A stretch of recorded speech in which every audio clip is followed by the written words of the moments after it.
एक बार किसी छोटे शहर में एक निसंतान दंपत्ति रहते थे। एक दिन वो लोग चर्च में प्रार्थना कर रहे थे। तभी पत्नी ने चर्च की दीवारों पर रिश्तों की एक सुंदर तस्वीर देखी। उसने पति से कहा, काश हमारा बच्चा भी ऐसा होता जिसके फरिश्तों की तरह सुनहरे बाल होते। शीघ्र ही उस निसंतान दंपत्ति की इच्छा पूरी हो गई और उनके घर एक सुनहरे बालों वाले लड़के ने जन्म लिया। उन्होंने बड़े प्यार दुलार से उसका नाम सूरज रखा। सूरज धीरे धीरे बड़ा होने लगा। सूरज के पिता ड्रम बजाकर सुंदर गीत गाते थे। सूरज बचपन से ही बहुत दयालु, खुश मिजाज और मदद करने वाला लड़का था। सूरज की आवाज़ बहुत ही अच्छी और मधुर थी। वह भी अपने पिता की तरह ड्रम और नगाड़े बजाकर सुंदर गीत गाता था। सभी लोग उसके सुंदर गीत और व्यवहार के कारण उसे बहुत पसंद करते थे। सूरज की माँ चाहती थी कि वह चर्च में सबके साथ मिलकर गाना गाए। वहीं दूसरी ओर उसके पिता चाहते थे कि सूरज उनकी तरह ड्रम बजाने की बजाय कोई बड़ा काम करके नाम कमाए। सूरज ने कहा, मैं सैनिक बनना चाहता हूँ। मैं वर्दी पहनकर अपने देश और जनता की सेवा करना चाहता हूँ। एक दिन सूरज ने सुना कि उसके देश और पड़ोसी देश में लड़ाई होने वाली है। राजा चाहता है कि देश के सारे नौजवान सेना में भर्ती हो जाए। यह सुनकर सूरज की खुशी का ठिकाना ना रहा। लड़ाई के मैदान में जीवन आसान नहीं है।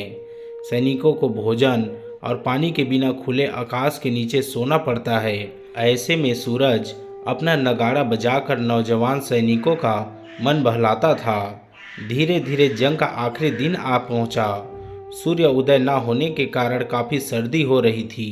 सैकड़ों सैनिक मारे जा चुके थे और बहुत से सैनिक घायल हो गए थे।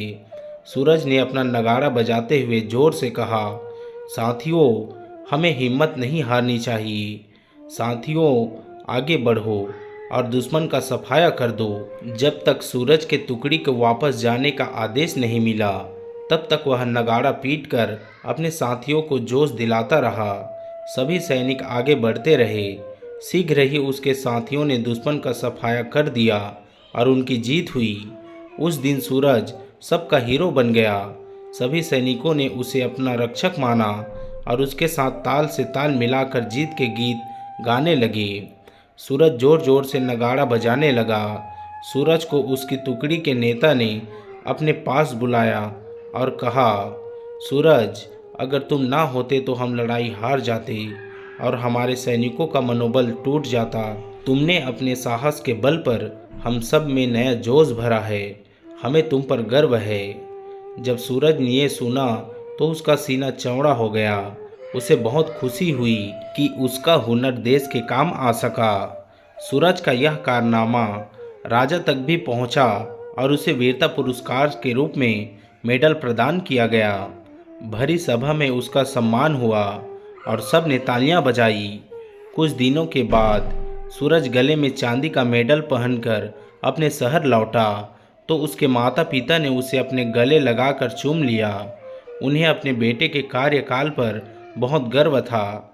वहाँ के सभी लोग ने कहा, किसने सोचा था कि सूरज अपने नगाड़े की सहायता से सैनिकों में इतना जोश भर देगा कि हम हारी हुई बाजी भी जीत जाएंगे। इस तरह सूरज के माता पिता दोनों की इच्छा पूरी हो गई। मानो उनके घर में सूरज के रूप में एक फरिश्ते ने ही जन्म लिया था। दोस्तों, यह कहानी आपको कैसे लगी हमें कमेंट बॉक्स में ज़रूर बताएं। धन्यवाद।